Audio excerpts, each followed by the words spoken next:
Okay, so continuing on from the last video on the introduction to rational exponents, let's see what happens when you have a rational exponent with a numerator other than 1. So what if we had a to the 2/3? Well, just a reminder, if we had a to the 1/3, right, that would just be the cube root of a. So what's up with that too?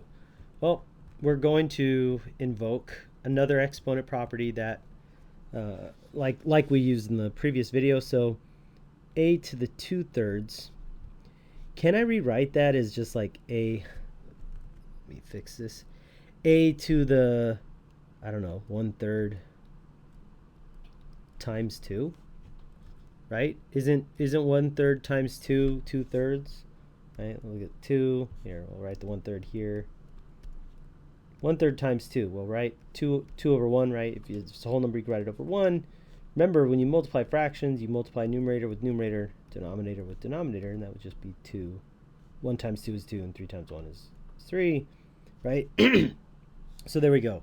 1/3 times 2 is 2/3. So why would I want to do that? Why would I want to write 2/3 as 1/3 times 2? Well, we're going to invoke this property of exponents that I introduced in my video on the properties of exponents. It says if you have, I don't know, some base raised to some exponents called a to the b power, but that's all raised to another exponent. Like that whole thing is in parentheses and raised to an exponent, right? the exponent property says, look, you just take the two exponents, you multiply them together. That's b times c. Well, I wanted to show you that, and I wanted to write this, I should say, as 1/3 times 2. The exponent's 1/3 times 2 because I want to use this property. I want to write the exponent is actually a product of two numbers. So numbers that I know how to deal with, by the way, when they're in the exponent position, and then sort of deal with them independently. So using this rule here, a to the 2/3 can be rewritten as a to the 1/3 times 2, which can then be rewritten as a to the 1/3 in parentheses, right, squared. Well, now I know how to deal with a to the 1/3, right? I'll write it down here. A to the 1/3. Well, that's the cube root of a. And then that's squared, right? Which in this case, we could just drop the parentheses. They're not really doing anything here anymore. You can just write that as the cube root of a squared. So that's what you do when you have a exponent that is a ratio of two numbers where one of them is not, the numerator is not 1. Essentially, think of it this way. The denominator part is actually telling you what root to take. That's a 3. It's telling you to take the third root. The numerator part of that is telling you what power it is in the traditional sense that we're used to. We're used to taking it like to some power. So it's saying this is the cube root of a squared. Now, how do you deal with that? Well, you'd have to have like a real number, like this. This is what you'd simplify it as, maybe. Honestly, I think a to the 2/3 is a simpler way of writing this here. But if you had an actual number, you can get, in terms of a, if a was an actual number, you could get some kind of answer. Just to show what I mean, I'll do it real quick right here. If you had 8 to the 2/3, we could deal with that, and we can get a numerical answer out. 8 to the 2/3, I could rewrite that as 8 to the 1/3 power times 2. Basically, just taking the 2/3 and making it 2 times 1/3. I'm just sort of cutting out this middle step here that we did up here, right? Well, what's 8 to the 1/3? We just have to think of that's the cube root of 8. We're thinking of a number that if you multiply that number by itself 3 times, you get 8. What about 2? 2 times 2 times 2 is 8. So 8 to the 1/3 is the same thing as saying the cube root of 8, which is 2. And then we have the square out here. Well, what's 2 squared? It's 4. So 8 to the 2/3 power is just 4. That's how you deal with that. I just want to show you one little thing before we move on, using the same example here with the a here. is I could have written this rather, instead of a to the 1/3 times 2, alternatively, I could have written this as a to the 2 times 1/3, right? I mean, 2 times 1/3, 1/3 times 2, it's the same thing. It's the commutative property of multiplication. It says, look, it doesn't matter what order you multiply these things in, right? And so I could write this as a squared to the 1/3 power, right? Where a squared is, whatever a squared is, and then the whole thing is cube rooted. So I could write this as a squared all underneath the cube root symbol. And this method and this method are equivalent. Therefore, the cube root of a squared up here is the same thing as the cube root of a squared. So this is saying take the cube root of a and then square it. Here I'm saying take the cube root of a squared, and literally they're equivalent.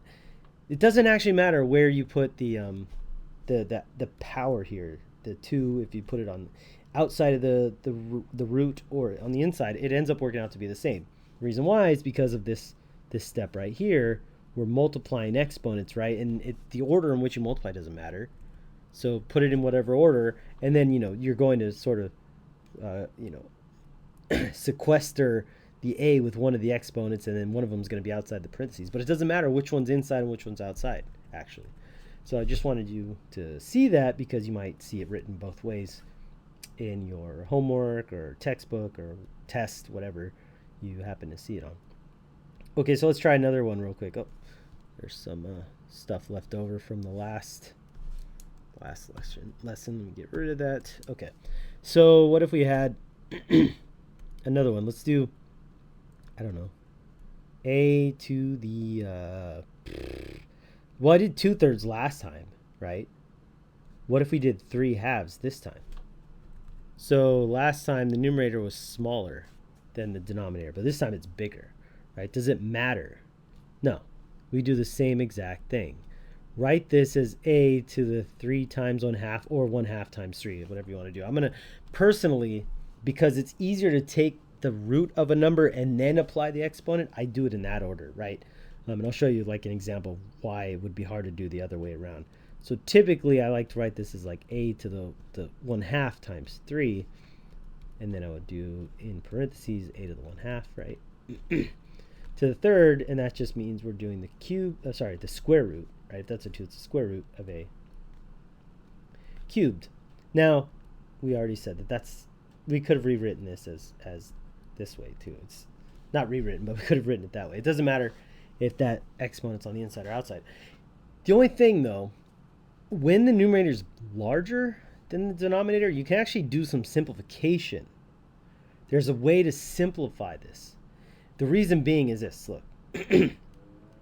Here, like the step above, when we had, a to the 2/3, there was no simplified step after this. That's as simplified as it gets. But here, we can simplify. And the reason why is if you go down here, the square root of a cubed literally means take the square root of a times the square root of a times the square root of a again, right? Well, the square root of a times the square root of a is a.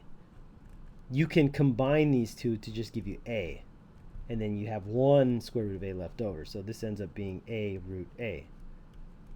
Why? Well, look, if you had a square, right, and you had a as the area, what is the length of this?